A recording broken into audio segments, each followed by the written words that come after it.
You bought the guitar, you watched 12 tutorials, you ordered the pick, the capo, the little stand that looked good next to the window. You practiced every day for 2 weeks, and then one morning you just didn't.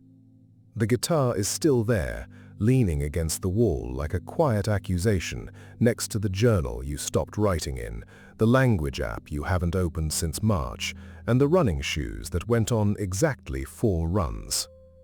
And the worst part isn't the abandoned hobbies, it's the voice in your head that has a verdict about all of them. You're lazy. You never finish anything. What's wrong with you? Here's what's actually wrong with you. Nothing.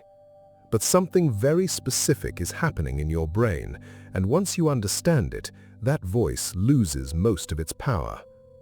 Let's start with dopamine, because this is where almost everything begins. When you discover something new, a skill, a hobby, an idea, your brain floods with dopamine.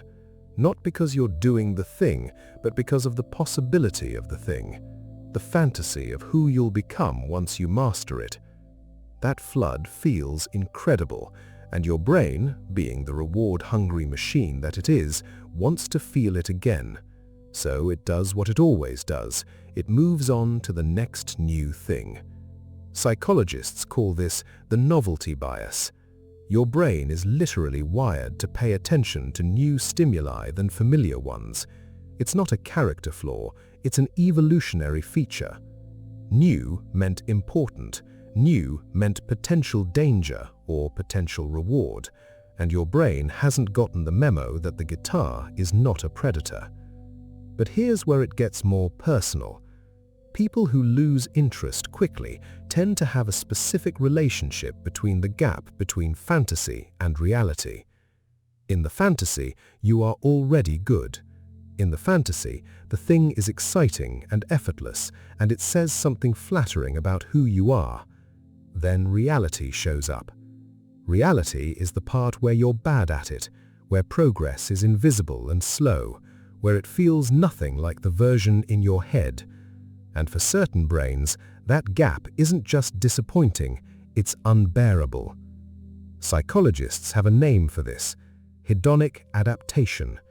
The excitement of anything new fades as it becomes familiar.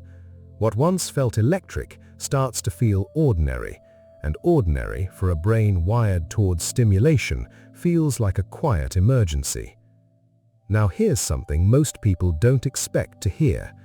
A significant number of people who cycle through interests rapidly are extraordinarily curious, highly intelligent, and deeply creative. There's a term for them: multipotentialites. People who are not built for one calling, but for many. Their purpose isn't to master a single thing, it's to connect dots across many things. The guitar phase taught them discipline.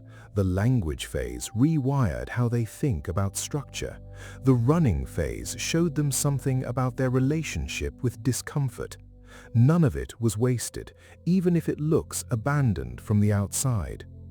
But let's be honest about the harder version too, because for some people, losing interest isn't exploration, it's avoidance. The moment something requires real effort, real vulnerability, real risk of failure, the interest evaporates. Not because the thing stopped being interesting, but because staying would mean finding out if you're actually capable, and leaving keeps that question open. If that's you, that pattern has a name too. It's called self-handicapping, and the cruel irony is that it feels like freedom when it's actually a cage built out of what-ifs. Here's how to tell the difference. When you lose interest, ask yourself one question: am I bored or am I scared? Boredom is honest. Fear is dressed up as boredom because it's easier to walk away from something dull than something that matters. If it's genuine boredom, move on without guilt.